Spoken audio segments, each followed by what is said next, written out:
Hello and welcome back to another episode of the Gadis podcast.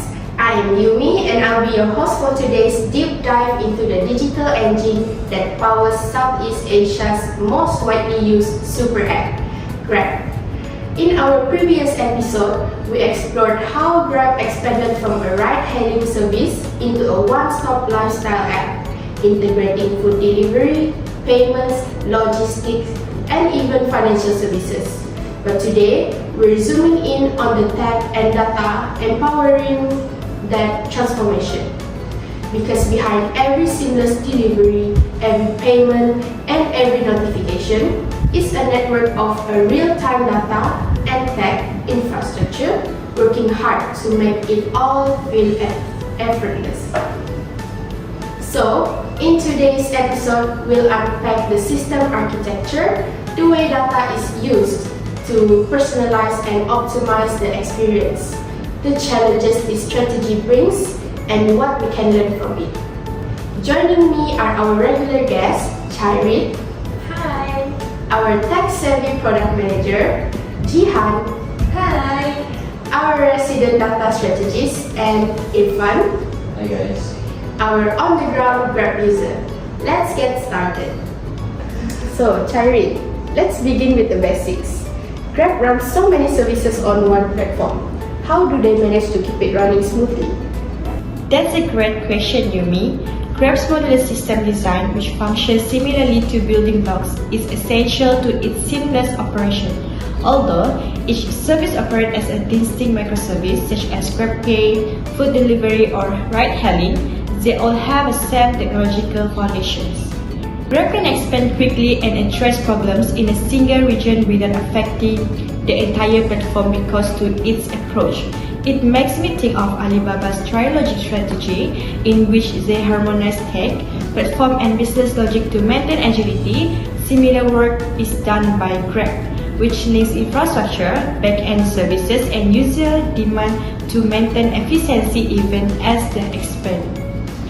So, in short, it is a network of tiny, targeted services that collaborate behind the scenes rather than a single, large system that does everything. So, it's like a digital city where each building, each service has its own purpose, but they all share the same roads and power grids? Exactly. This is how Grab can adjust to local conditions while keeping a constant backbone. Let's talk about data, because this is where Grab really shines. JIHAN, how does Grab use data to shape the user experience? Grab's strength is the way it uses data to customize each engagement in addition to optimizing operation. The software anticipates your needs before you ever look for them because every ride reservation, lunch order, and payment go into a bigger system that you learn your behaviors. The use of data to find and solve accessibility gaps, however, is much more important. So, let's say Grab employing observation and interviews to get input from visually impaired user in a recent user-centered development analysis. That information was essential in identifying actual user problems such as talkback inability to understand location data or confusion caused by an excessive number of navigational steps.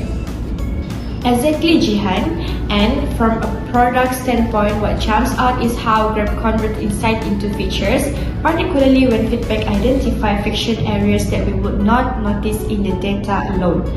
The case study that comes to mind is really from Alibaba. They also utilize real-time data to personalize every contact.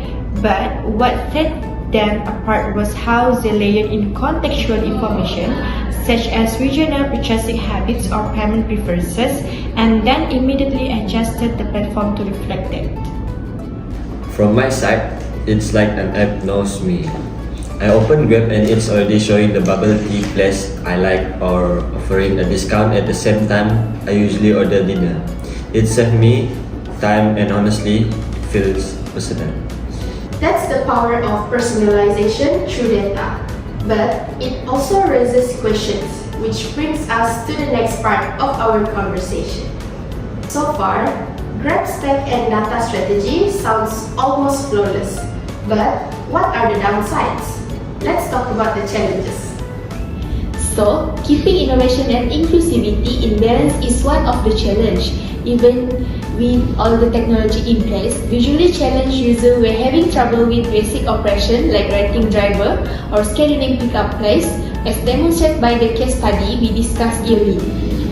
So, not everyone found the system to be effective. I totally agree. From a product standpoint, the issue is to move quickly without leaving people behind. Grab system is powerful, but if it is not available to everybody, it is incomplete. Alibaba encountered a similar issue. They had to redesign section of the platform to accommodate people who had previously been disregarded. It served as a reminder that true innovation entails focusing on inclusion rather than efficiency. And then there's the trust factor. People are becoming more sensitive to how their data is being used. Right, it turns out that trust and accessibility go hand in hand. Users will stop using an app if they believe it doesn't understand or respect their needs such as privacy and usability. It is important to use data for humanization that can make people feel noticed, safe, support, and rather than only for financial gain. Exactly, and we need to talk about algorithmic bias. When your system is powered by machine learning, it learns from data, but the data can reflect current imbalance. For instance, if the data is not diverse enough, specific group can be inadvertently excluded or underrepresented. So, there is a risk of reinforcing prejudice while trying to make decisions more automatic. It's not just a technical problem, it's a human one. Tech teams need to make a real effort to audit and improve algorithms to ensure they are equitable and transparent. Innovation needs to be built to be ethical, not retrospectively. Let's wrap up by reflecting on what this case teaches us about how technology and data can drive real-world success. This case demonstrates that technology alone is not a solution. It is how we create and deploy it that makes a difference. Grab's success is not only in its platform or data, but also in its ability to listen, adapt, and address real-world consumer problems. For instance, Alibaba. It is about creating systems that are adaptable, user-centered, and inclusive. For me, the most important lesson is that excellent product design begins with empathy, which is what generates long-term success. Of course, additionally, it supports the notion that data should be handled with composition, listening, observing, and adapting were key factors in this redesign success rather than just dashboard and data. Being accessible is more than just checking into a box. The goal is to create technology that acknowledges the complexity of people. Absolutely. And I think one of the key lessons is that innovation is a continuous conversation. What worked yesterday may not work tomorrow. Grab's case illustrates that victory is in creating systems that are not only data-driven but also strongly grounded in users' everyday lives. The moral is obvious. Then, the more we plot our digital initiative to human needs, the more significant and long-lasting our impact will be. Well said. Grab's story reminds us that innovation isn't just about launching features. It's about building ecosystems that are responsive, secure, and human-centered. The power of technology lies in how thoughtfully it's applied. Thank you, CHAIREEN, JIHAN, and IRFAN for sharing your insights, and thank you to everyone listening. In our next episode, we'll explore the challenges Grab is currently facing, how competition is intensifying, and what the road ahead might look like. Until next time, stay connected and stay curious. Bye!